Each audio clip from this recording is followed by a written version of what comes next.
You ask Tiger to calculate. This deals with finding the midpoint between 2 points. The midpoint between the 2 points is 50.5, 61. Let's solve it step by step. Plot the 2 points and calculate the midpoint using the formula. The coordinates of point 1 are, x1 equals 79, y1 equals 68.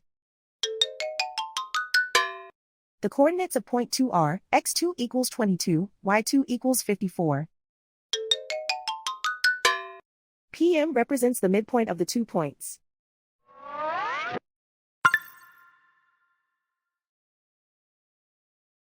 Use the x values in the midpoint formula to find the midpoints x.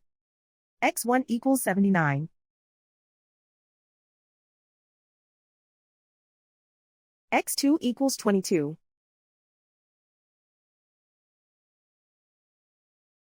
Simplify the arithmetic.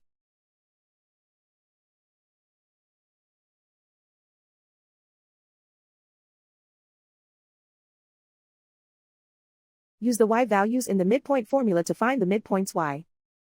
y1 equals 68.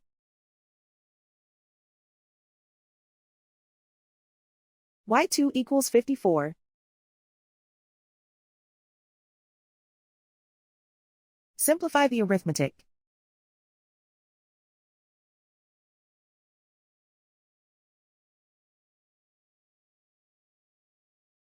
And so, the midpoint is 50.5, 61.